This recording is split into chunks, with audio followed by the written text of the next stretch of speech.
HMT ಅರಣ್ಯ ಭೂಮಿ ಪ್ರಕರಣ, ಹಿರಿಯ ಅಧಿಕಾರಿಗಳಿಗೂ ನೋಟಿಸ್. HMT ಭೂಮಿಯಲ್ಲಿ ಲಾಲ್ಬಾಗ್ ಮಾದರಿ ಸಸ್ಯೋದ್ಯಾನ. ಈಶ್ವರ್ ಖಂಡ್ರೆ.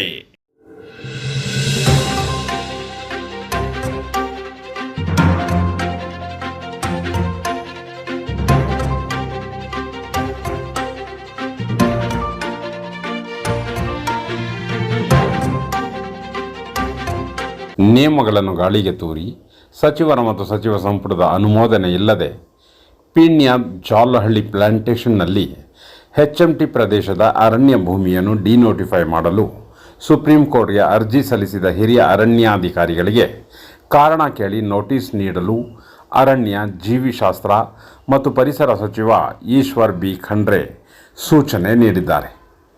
ಇಲಾಖೆಯ ಅಪರ ಮುಖ್ಯ ಕಾರ್ಯದರ್ಶಿಯವರಿಗೆ ಈ ಸಂಬಂಧ ನೀಡಿರುವ ಟಿಪ್ಪಣಿಯಲ್ಲಿ ಕರ್ನಾಟಕ ಅರಣ್ಯ ಕೈಪಿಡಿಯಲ್ಲಿ ಕರ್ನಾಟಕ ಅರಣ್ಯ ಕಾಯ್ದೆ 1963 ಸೆಕ್ಷನ್ 17 ಅಡಿಯಲ್ಲಿ ಮೀಸಲು ಅರಣ್ಯ ಎಂದು ಅಧಿಸೂಚನೆಯಾದ ಬಳಿಕ ಆ ಅರಣ್ಯವನ್ನು ಯಾವತ್ತೂ ಅರಣ್ಯವಲ್ಲ ಎಂದು ಘೋಷಿಸಬೇಕಾದರೆ ವಿಧಾನಮಂಡಲದ ಉಭಯ ಸದನಗಳಲ್ಲಿ ನಿರ್ಣಯ ಆಗಬೇಕು ಎಂದು ಸ್ಪಷ್ಟವಾಗಿದೆ.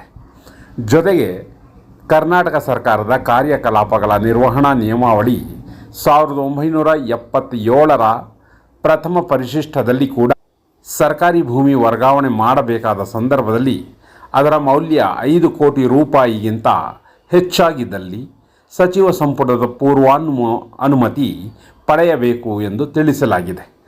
ಆದರೆ ಕೆಲವು ಅಧಿಕಾರಿಗಳು ಸಚಿವರ ಗಮನಕ್ಕೂ ತರದೆ, ಸಚಿವ ಸಂಪುಟದ ಅನುಮತಿಯೂ ಇಲ್ಲದೆ ತಮ್ಮ ಮಟ್ಟದಲ್ಲೇ ಸರ್ಕಾರದ ಆದೇಶ ಮಾಡಿ ಸುಪ್ರೀಂ ಕೋರ್ಟ್ಗೆ IA ಸಲ್ಲಿಸಿರುತ್ತಾರೆ. ಇದು ಶಂಕಾಸ್ಪದವಾಗಿದೆ. ಜೊತೆಗೆ HMT ಅರಣ್ಯ ಭೂಮಿಯನ್ನು ಸರ್ಕಾರಿ ಮತ್ತು ಖಾಸಗಿಯವರಿಗೆ ಪರಭಾರೆ ಮಾಡಲು ನಿರಾಪೇಕ್ಷಣಾ ಪತ್ರವನ್ನು ನೀಡಲಾಗಿದೆ. ಇದರಿಂದಾಗಿ HMT ಈವರೆಗೆ 165 ಎಕರೆ ಜಮೀನನ್ನು 335,52,681 ರೂಪಾಯಿಗೆ ಖಾಸಗಿ ಮತ್ತು ಸರ್ಕಾರಿ ಸಂಸ್ಥೆಗಳಿಗೆ ಮಾರಾಟ ಮಾಡಿರುತ್ತದೆ ಎಂದು ಈಶ್ವರ್ ಖಂಡ್ರೆ ತಿಳಿಸಿದ್ದಾರೆ. ಈ ಮಧ್ಯೆ 2015ರಲ್ಲಿ ಅಂದಿನ APCCF ವೆಂಕಟಸುಬ್ಬಯ್ಯ ಅವರು HMT ಪ್ರದೇಶದ ಅರಣ್ಯ ಭೂಮಿ ತೆರವಿಗೆ 64A ಪ್ರಕ್ರಿಯೆ ನಡೆಸಿ ಆದೇಶ ನೀಡಿರುತ್ತಾರೆ. ಈ ಆದೇಶದ ವಿರುದ್ಧ HMT ನಿಗದಿತ ಕಾಲಮಿತಿಯಲ್ಲಿ ಮೇಲ್ಮನವಿಯನ್ನು ಸಲ್ಲಿಸಿರುವುದಿಲ್ಲ. ಹೀಗಾಗಿ ಇದು ಅರಣ್ಯ ಇಲಾಖೆಯ ಸ್ವತ್ತಾಗಿರುತ್ತದೆ.